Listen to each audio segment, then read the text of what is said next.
नमस्कार दोस्तों। एक ऐसा सवाल है जो आपने कभी ना कभी जरूर सोचा होगा। जब रात को अकेले में, अंधेरे में, जब नींद नहीं आती है, तो जरूर कभी ना कभी आपने सोचा होगा कि मृत्यु के बाद क्या होता है। क्या बस सब खत्म हो जाता है? एक गहरी अनंत नींद, या कुछ और है? कोई दूसरी दुनिया, कोई दूसरा जन्म, कोई रोशनी? यह सवाल इंसानों ने हजारों साल पहले से पूछा था, और आज भी साइंस, रिलीजियन और फिलॉसफी तीनों के पास अलग अलग जवाब हैं।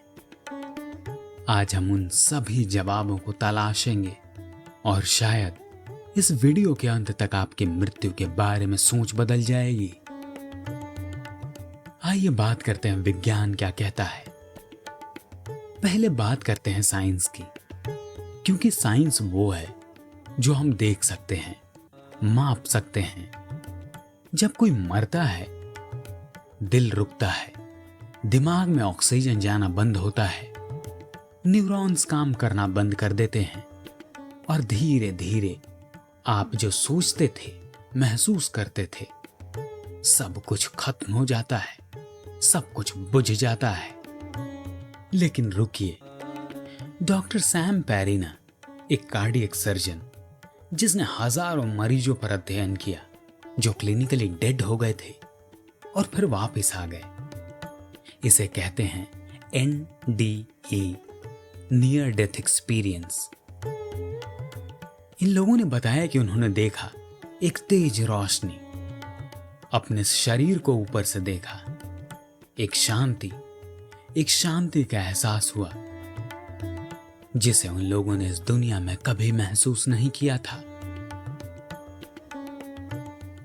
साइंस की माने तो ब्रेन में ऑक्सीजन की कमी होने से पहले हैलुसिनेशन होते हैं, और इन्हीं हैलुसिनेशन के कारण जो भी व्यक्ति इन सब चीजों को अनुभव कर पाता है, वह केवल और केवल हैलुसिनेशन की वजह से। पर क्या सच इतना सिंपल है? क्योंकि कुछ लोगों ने ऐसी चीजें डिस्क्राइब की हैं जो उन्होंने टेक्निकली देखी ही नहीं हो सकती थी, जैसे ऑपरेशन थिएटर में हो रही बातें, जबकि वो क्लिनिकली डेड थे। साइंस के पास अभी भी इसका कोई उत्तर नहीं है। अब आते हैं उन जवाबों पर जो हजारों साल पुराने हैं। पहला दृष्टिकोण है हिंदू दर्शन के हिसाब से। गीता में श्री कृष्ण कहते हैं कि नयनम छिद्दन्ति शस्त्राणि नयनम दहति पावक न चैनम क्लेदयन्ते आपो न शोषयति मारुतः। यानी आत्मा को कोई हथियार काट नहीं सकता। आत्मा अमर है, शरीर बदलता है। जैसे हम पुराने कपड़े उतार कर नए पहनते हैं, वैसे ही आत्मा एक शरीर को छोड़कर दूसरे शरीर को ग्रहण करती है। यानी आत्मा एक जन्म से दूसरे जन्म में यात्रा करती रहती है। अब कर्म तय करते हैं कि अगला जन्म कैसा होगा। इसमें दूसरा दृष्टिकोण यह है, अल्बर्ट कैम्पस और जीन पॉल ने कहा था कि मृत्यु के बाद कुछ भी नहीं है, और यही सबसे लिबरेटिंग सच है।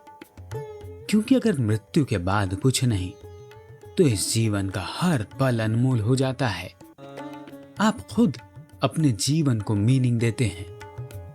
एक दृष्टिकोण है क्वांटम फिजिक्स का। मैक्स प्लैंक, क्वांटम फिजिक्स के जनक, उन्होंने कहा कि कॉन्शियसनेस इस यूनिवर्स का फंडामेंटल हिस्सा है। वो मैटर से नहीं बनती, वो मैटर से पहले है। यानी जब शरीर खत्म होता है तो कॉन्शियसनेस एनर्जी की तरह ट्रांसफॉर्म होती है, खत्म नहीं होती। एनर्जी कभी डिस्ट्रॉय नहीं होती, बस बदल जाती है। यही तो फिजिक्स का पहला नियम है। अब मैं आपसे पूछना चाहता हूं कि अगर आपको पक्का पता होता कि मृत्यु के बाद कुछ नहीं, तो क्या आप अलग तरह से जीते? और अगर आपको यह पक्का पता होता कि मृत्यु के बाद एक नया जन्म है, तो क्या आज आपके फैसले बदल जाते? यही फिलॉसफी का असली काम है, जवाब देना नहीं, सही सवाल पूछना। सोक्रेटिस ने कहा था कि मैं जानता हूं कि मैं कुछ नहीं जानता, और यह सबसे बड़ी विजडम है। मृत्यु हम सबको डराती है क्योंकि वो अननोन है, पर शायद यह डर जरूरी है, क्योंकि जब तक मृत्यु का डर है तब तक जीवन की कद्र होती रहेगी। रोम के महान सम्राट और स्टोइक फिलोसोफर मार्कस ऑरेलियस रोज सुबह उठकर कहते थे कि याद रखो तुम एक दिन मरोगे, और यह बात उन्हें उदास नहीं करता था, उन्हें जगाता था कि हर दिन पूरी तरीके से ढंग से जिया जाए। तो मृत्यु के बाद क्या होता है? साइंस कहती है हम नहीं जानते, रिलीजियन कहता है कि आत्मा अमर है, फिलॉसफी कहती है कि यह सवाल इसलिए नहीं है कि जवाब मिले, बल्कि इसलिए है कि आप बेहतर तरीके से जीना सीखें।